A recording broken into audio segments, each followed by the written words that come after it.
말씀 따라 사는 동안 주님 나라 이루소서.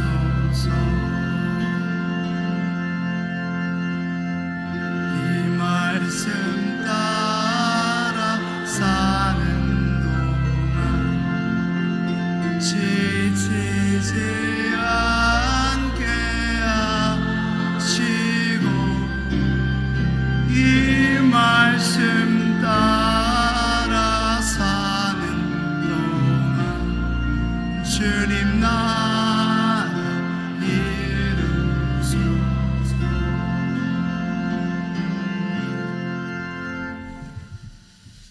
여러분, 값어치라는 말을 아십니까? 이 말은 일정한 값에 해당하는 분량이나 그 가치를 의미하는 말입니다. 이제 예를 들어보자면 밥값, 이름값, 나이값 한 번쯤 써보셨죠? 좀 전에 집에서 올 때 이놈은 나이값도 못하고 밥값 좀 해라, 기타 등등 쓰입니다.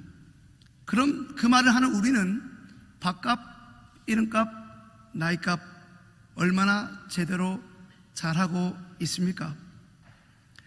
밥값, 이름값, 나이값 전혀 종교적인 의미로 쓰이지 않는 단어들이지만 충분히 영적인 의미로 사용될 수 있습니다.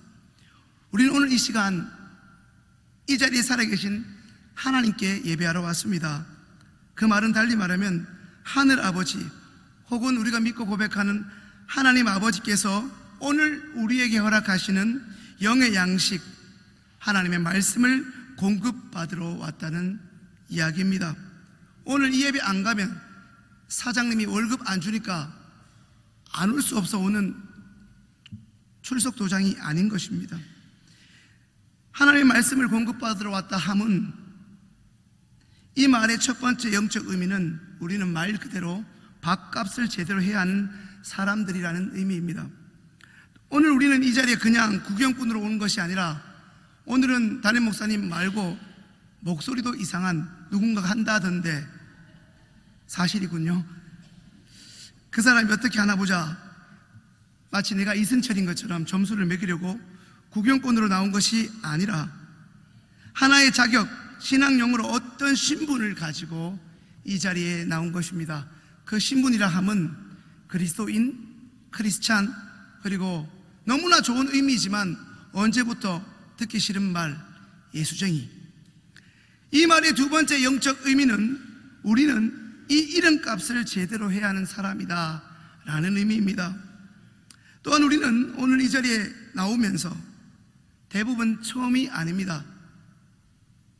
정근을 왔거나 험프리 미군 부대 군무원으로 혹은 미군 부대 군인으로 근무하기에 어쩔 수 없이 왔다 하더라도 우리는 이미 다른 곳에서 세례를 받았고 하나님을 뜨겁게 경험했고 그 하나님을 만왕의 왕으로 고백하는 그리스도인입니다. 그러니 우리는 이 자리에 처음 온 사람이 아닙니다.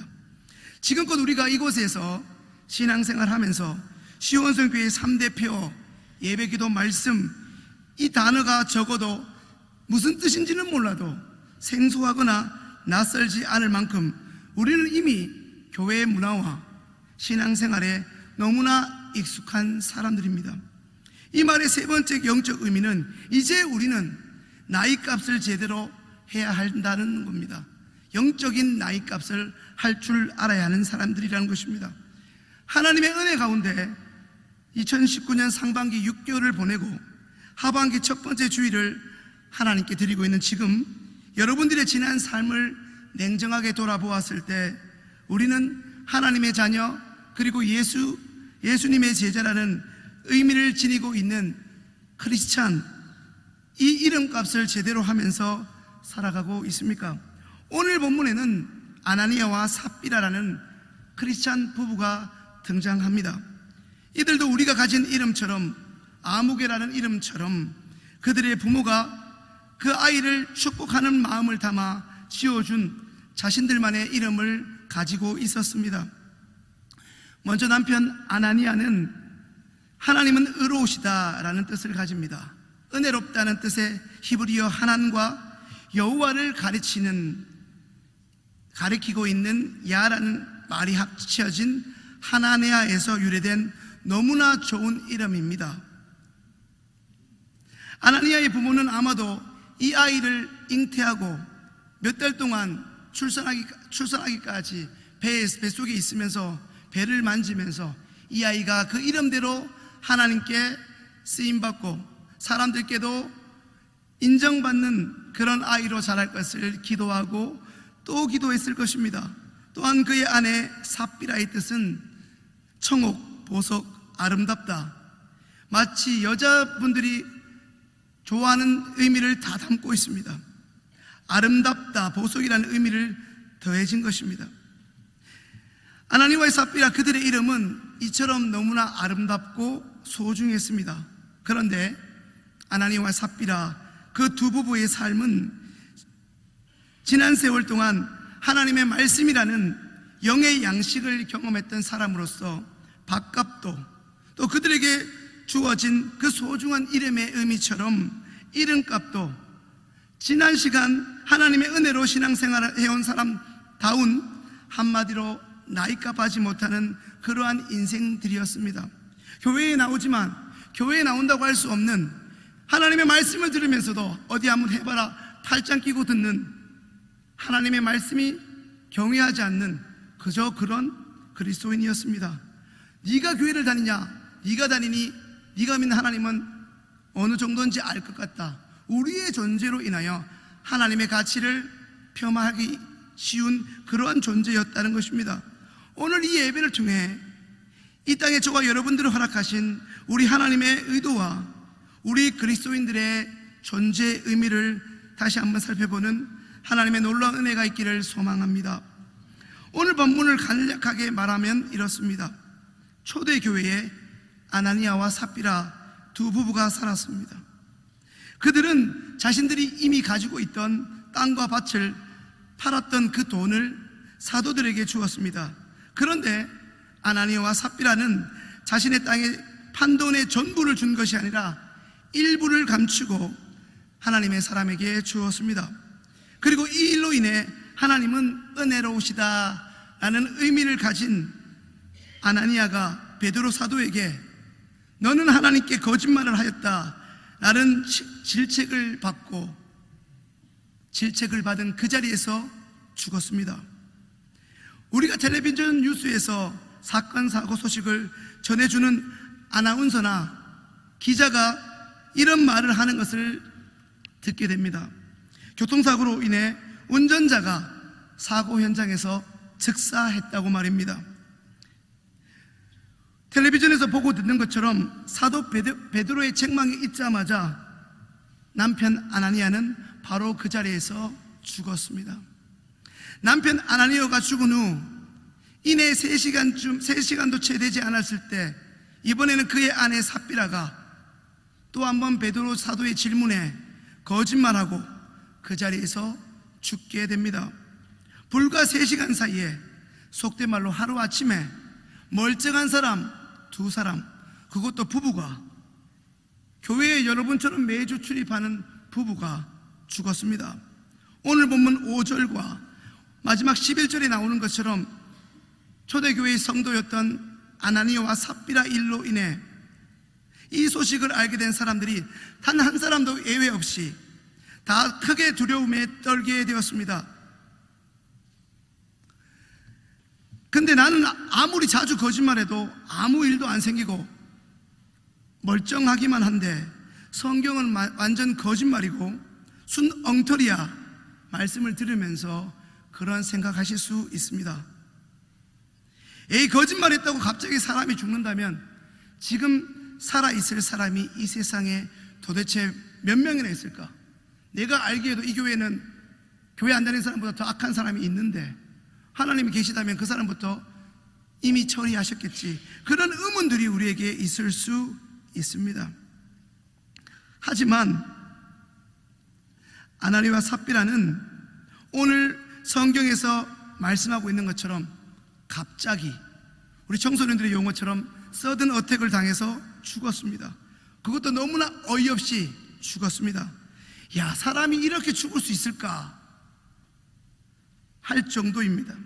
하지만 그의 죽음은 안타깝게도 부인하지 못할 분명하고도 명백한 사실입니다. 여러분, 그렇다면 아나니와 삽비라는 왜 죽었습니까? 그들은 거짓말 한 번 해서 죽었습니다. 왜 하나님은 거짓말을 아무렇지도 않게 소위 밥 먹듯 하는 우리들은 살려두고 불쌍하게 아나니와 삽비라만 이렇게 황당스럽고 그것도 갑작스럽게 그들의 생명을 빼앗아 가셨습니까? 한번 따라서 해보실까요? 거짓말은 하나님을 속이는 죄다. 거짓말은 하나님을 속이는 죄입니다. 오늘 성경에서 말하고 있는 아나니아와 삽비라, 이 부부가 살았던 시기는 초대교회입니다. 초대교회는 기원 후 혹은 주후라 부르는 AD 약 30년경 예수님이 하늘로 승천하신 이후에 우리가 알고 있는 유대교로부터 분리된 초기에, 초창기에 우리 기독교 혹은 교회를 가리킵니다. 쉽게 말하면 초창기 교회, 오늘 우리가 다니고 있는 이 교회의 형태가 막 형성되어 가는 아주 중요한 시기라고 보시면 됩니다. 그 중요한 시기에 공적인 장소인 하나님의 교회에서 사도들 앞에서 그 두 부부가 공공연하게 거짓말을 아무렇지도 않게 한 것입니다. 이것은 뭐 그럴 수도 있지 하면서 가볍게 사람과 사람 사이에서 넘겨버릴 수 있는 농담 차원이 아니라 그들의 말을 듣고 계신, 그러나 그들이 인식하지도 않고 하나님을 두려워하지도 않는 그 하나님을 향하여 하나님을 모독하는 중대한 범죄였던 것입니다. 오늘 본문을 그저 눈으로 읽을 때는 베드로의 말 한마디에 아나니와 삽비라 이 두 부부가 죽은 것 같지만 실상 그들은 사도 베드로와 함께 역사하셨던 성령 하나님에 의해 그들의 목숨을 빼앗긴 것입니다. 여러분, 오늘 본문을 절대 오해하시지 마시기 바랍니다.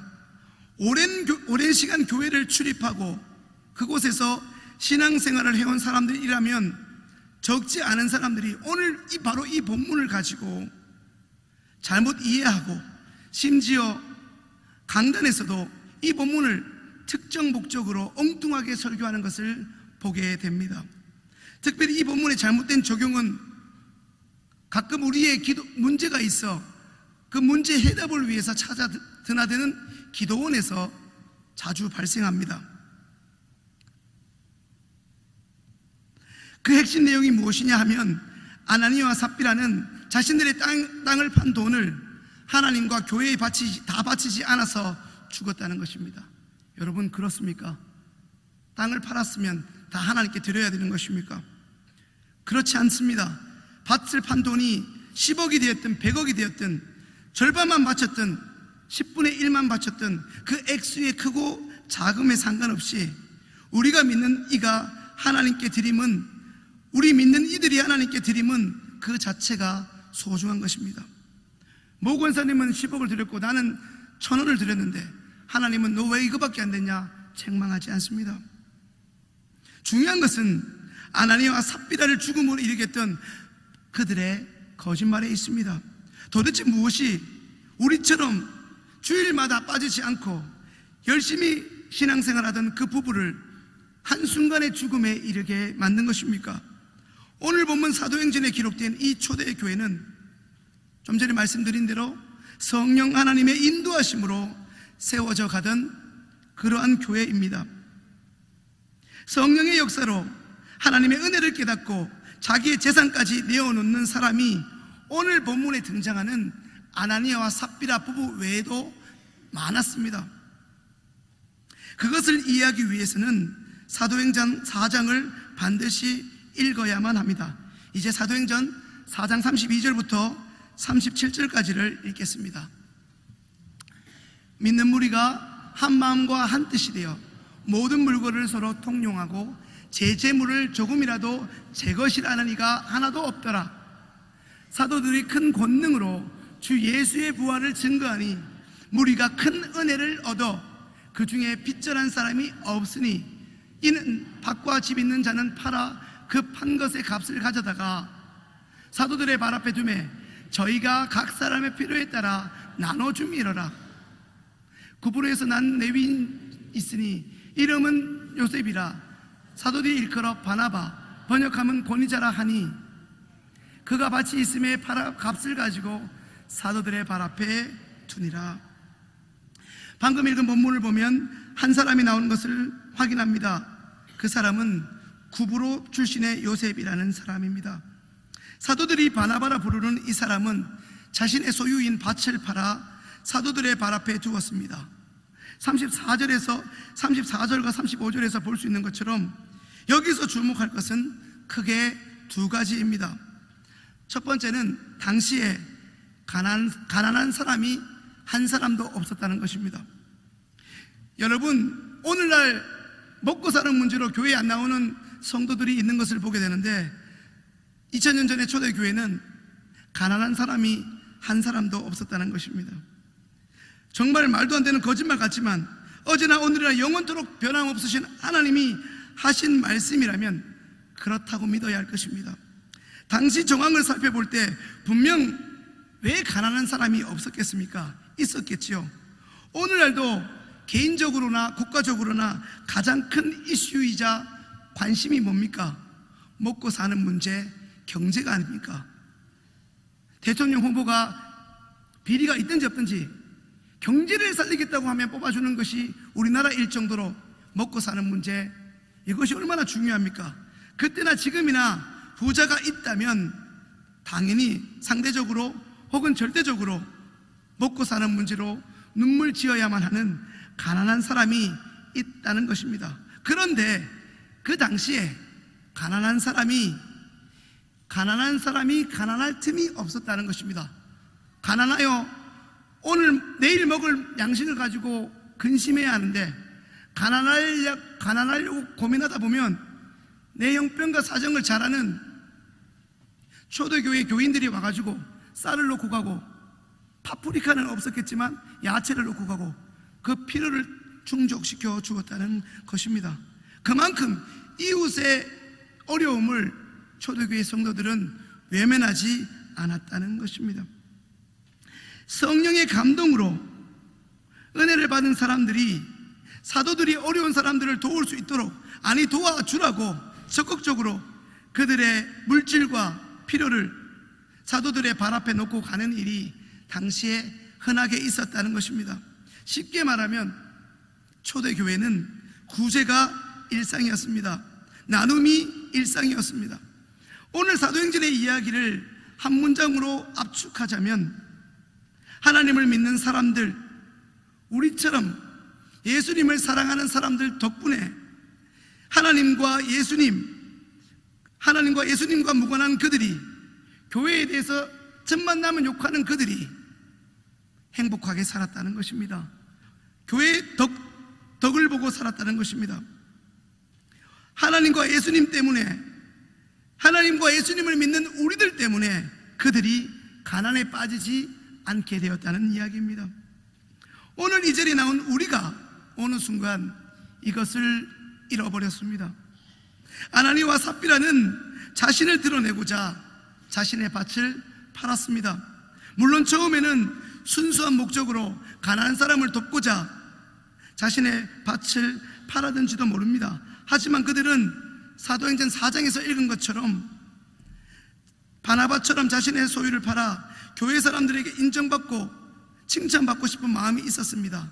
달리 말하면 가난한 이웃을 섬기기보다는 칭찬받고자 하는 그 마음으로 헌금 드리는 동기가 불순했다는 것입니다. 결과적으로 그들은 자기들의 재산을 교회에 바치고도 죽임을 당했습니다. 왜 그렇습니까? 아나니와 삽비라는 하나님의 영광보다는 나 자신을, 아나니와 삽비라라는 자신의 이름을 만천하에 드러내고 싶었기 때문입니다. 내가 이만큼 헌금했다는 겁니다. 내가 이런 사람이라는 것입니다. 감히 하나님 앞에서, 하나님이 건강을 주지 않았으면 오늘 우리가 없을 텐데 내가 열심히 해서 교회 헌금 냈다라고 하나님 앞에 생생하고 있다는 것입니다. 교회에서 사람들로부터 인정받고 칭찬받고 기어이 자기의 이름을 드러내고 싶어서 밭을 팔기는 팔았는데 막상 다 내려고 하니까 갑자기 아깝다는 생각이 들어서 판돈의 일부를 부부가 모의한 끝에 자기들만 아는 곳에 숨긴 것입니다. 하나님의 관심은 바로 여기에 있습니다. 왜 숨겼냐는 것입니다. 아나니아와 삽비라가 자기의 소유를 숨긴 의도가 무엇이냐는 것입니다. 왜 그들은 그것을 숨겼습니까? 그것은 탐심 때문이었고 욕심 때문이었습니다. 내 밭을 판 것이니 이것은 당연히 내 것이라는 것입니다. 내 것이니 내 마음대로 써도 상관없고 숨기는 것은 아무런 문제가 될 것이 없다는 것입니다. 그 생각이, 그 안일한 마음이, 그 탐심이 결국 거짓을 잉태하고 제약으로 드러나게 된 것입니다. 밭을 판 돈의 일부를 하나님 몰래 숨길 수 있다고 여겼던 그들은 하나님의 사도 베드로에게 이게 다냐고 묻는 그에게 이게 전부입니다 라고 하다가 그 말이 떨어지기 무섭게 그 자리에서 즉사했습니다. 하나님은 우리가 드린, 오늘 여러분이 드렸던 그 헌금의 액수에는 사실 전혀 관심이 없습니다. 왜냐하면 우리 하나님은 우리에게 주시면 주셨지 하나님은 거지가 아니십니다. 그런데 중요한 것은 하나님께 헌금을 드리고 바치는 우리의 마음의 동기와 의도입니다. 마지막으로 아나니아와 삽비라, 이 부부의 잘못은 함께 죄를 공모했다는 것입니다. 아내 삽비라는 남편 아나니아와 남편이 죽는 것을 보고도 똑같이 거짓말을 했습니다. 사도행전 5장 2절을 읽겠습니다. 그가 앞에서 얼마를 감춤해 그 아내도 알더라. 얼마를 가져다가 사도들의 발 앞에 두니. 설사 남편이 거짓말을 하더라도 좀 남편이 모태신앙으로 교회를 좀 신앙생활을 좀 대충 하더라도 아내가 권면을 했었어야 하는데, 교회 다닌다고 쌀이 나오나 밥이 나오나 뭐 그냥 교회 가서 눈도장만 찍으면 되는 거 아니냐, 신앙생활을 어떻게 하든 말든지 아내가 바로 잡아줘야 옳았습니다. 하나님을 믿는 이라면 응당 그리해야 했습니다. 그런데 믿는 사람인 아내 삽비라는 그것을 알았지만 남편을 권면하지 않았습니다. 심지어 남편이 거짓말로 죽음을 당하는 것을 자신의 두 눈으로 보고서도 마지막으로 회개하라고 기회를 주면서 묻고 있는 베드로에게 아무런 거리낌 없이 눈 하나 깜빡하지 않고 이거밖에 없습니다. 또 한 번 거짓말했습니다. 그러니 죽을 수밖에 없습니다. 사랑하는 여러분, 오늘 이 자리에 하나님이 살아계십니까? 하나님이 살아계신다고 얘기해야 설교가 빨리 마칠 것 같지 않습니까? 여러분이 매주 예배 드리는 바로 지금 이 자리에 여러분이 살아계신다고 믿는 하나님이 정녕 살아계십니까? 그렇다면 우리는 예배 자리에 나올 때마다 눈물의 감격이 있어야 합니다. 나 같은 사람에게 믿음을 줘서 이 자리에 오게 하시는구나, 그 감격이 있어야 합니다. 하나님이 살아계신다면 그 이유와 증거는 무엇입니까? 여러분께 묻습니다. 오늘 예배 자리에 나온 여러분에게 이 예배는 얼마나 중요합니까? 목사니까 중요하고 장로에게는 중요하지만 이 교회 얼마 안 오는 여러분에게는 안 중요한 것입니까? 주일 예배 빠지면 큰일 납니까? 아니면 빠져도 아무 일 없습니까? 아무 일 없다면 그냥 아무 고민 없이 내가 드리고 싶을 때 막 드리면 되는 겁니까? 사랑하는 여러분, 자이든 타이든 간에 예배 자리를 매주 지키고 있는 우리가 언제인지는 모르지만 예배자로서 반드시 가져야 하는 마음의 태도이자 자세를 우리는 놓치고 있고 잃어버렸습니다. 그게 무엇입니까? 바로 오늘 우리의 기도를, 오늘 우리의 예배를 받으시는 하나님을 의식하고 하나님을 두려워하는 마음입니다. 이것을 성경에서는 경외라고 합니다. 하나님은 아나니아와 삽비라의 이 죽음이라는 희생을 감수해서라도 하나님 당신이 통치하시는 몸된 교회를 지키시고자 하셨습니다.